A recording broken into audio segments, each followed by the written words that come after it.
ನೋಡಿ, ಜಾತಿ ಗಣತಿಯ ಒಂದು ಉದ್ದೇಶ ಏನಪ್ಪ ಅಂದರೆ ನಾವು ಯಾರು, ಎಲ್ಲಿದ್ದೀವಿ, ಎಲ್ಲಿ ಕೆಲಸ ಮಾಡ್ತಾಯಿದ್ದೀವಿ, ನಮ್ಮ ವಿದ್ಯಾಭ್ಯಾಸ ಏನು, ನಮ್ಮ ಧಾರ್ಮಿಕ ಚಟುವಟಿಕೆಗಳೇನು ಎಲ್ಲವನ್ನೂ ಕೂಡ ಇದರಲ್ಲಿ ಒಳಗೊಳ್ಳುವುದಕ್ಕೆ ಈ ಒಂದು ಸೆನ್ಸಸ್ ಮುಖ್ಯವಾಗಿರುವಂಥದ್ದು.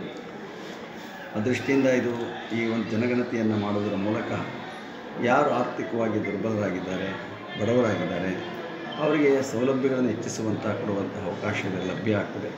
ಆ ನಿಟ್ಟಿನಲ್ಲಿ ಎಲ್ಲರನ್ನೂ ಭೇಟಿಯಾಗಬೇಕು, ಸಮಗ್ರವಾಗಿ ಸಂಪೂರ್ಣವಾಗಿ ಪ್ರತಿಯೊಂದೊಬ್ಬರನ್ನೂ ಕೂಡ ಭೇಟಿಯಾಗಿ ಮಾಹಿತಿಯನ್ನು ಪಡೆದುಕೊಂಡು ಆ ಒಂದು ಗಣತಿ ಯಶಸ್ವಿಯಾಗಿ ನಡೆಯಲಿ. ಆ ಮೂಲಕ ಮುಂದಿನ ವ್ಯವಸ್ಥೆಗಳನ್ನು ಯೋಜನೆಗಳನ್ನು ರೂಪಿಸಿಕೊಳ್ಳಿ ಅಂತ ಹಾರೈಸ್ತಾರೆ. ಈಗ ಮಾಡಿರೋದು ಖರ್ಚು ಇಷ್ಟೆಲ್ಲ ಆಯಿತು, ಆಗೋಗಿರೋದನ್ನ ನಾವು ಚಿಂತೆ ಮಾಡಬಾರ್ದು. ಈಗ ಆಗೋಗಿದೆ. ಜೊತೆಗೆ ಈಗೇನಾಗಿದೆ, ಸೆಂಟ್ರಲ್ ಗೌರ್ಮೆಂಟವರು ಮಾಡ್ತೀವಿ ಅಂತಾರೆ, ಸ್ಟೇಟ್ ಗೌರ್ಮೆಂಟವರು ಮಾಡ್ತೀವಿ. ಇದು ತಪ್ಪಾಗ್ತಾಯಿದೆ ಅಂತ ನಾನು ಹೇಳ್ತೀನಿ. ಏಕೆಂದರೆ ಇಬ್ಬರೂ ಖರ್ಚು ಮಾಡ್ತಾ ಇದ್ದೀವಿ ಈಗ.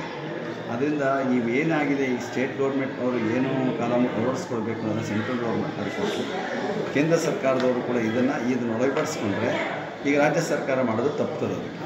ಅದರಿಂದ ಕೇಂದ್ರ ಸರ್ಕಾರದವರು ಸಮಗ್ರವಾಗಿ ಇದನ್ನು ಅಧ್ಯಯನ ಮಾಡುವಂತಹ, ಜನಗಣತಿ ಮಾಡುವಂಥ ಕೆಲಸ ಮಾಡಬೇಕು. ರಾಜ್ಯ ಸರ್ಕಾರ ಮಾಡುವಂತಹ ಜನಗಣತಿ ಖರ್ಚು ಮಾಡುವಂಥ ಹಣ ಉಳಿತಾಯ ಆಗುತ್ತೆ. ಅದು ಅಭಿವೃದ್ಧಿ ಕೆಲಸಕ್ಕೆ ಉಪಯೋಗ. ಕೇಂದ್ರ ಸರ್ಕಾರದ ಮುಖಾಂತರ ಮಾಡಲಿ ಅಂತ ಕೇಂದ್ರ ಸರ್ಕಾರ ಯಾಕೆಂದರೆ ಇಡೀ ದೇಶಕ್ಕೆ ಮಾಡ್ತಾ ಇರೋದ್ರಿಂದ ಎಲ್ಲರಿಗೂ ಅನ್ವಯ ಆಗ್ತದೆ.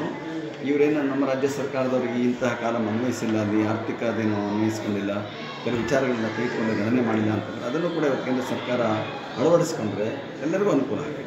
ಮತ್ತು ರಾಜ್ಯ ಸರ್ಕಾರದಿಂದ ವ್ಯರ್ಥವಾಗಿ ಇದಕ್ಕೆ ಉಪಯೋಗಿಸುವಂಥ ಹಣ ಉಳಿತಾಯಾಗಿ ಸರ್ಕಾರದ ಮತ್ತು ದೇಶದ ನಮ್ಮ ರಾಜ್ಯದ ಅಭಿವೃದ್ಧಿಗೆ ಉಪಯೋಗ ಆಗುತ್ತೆ.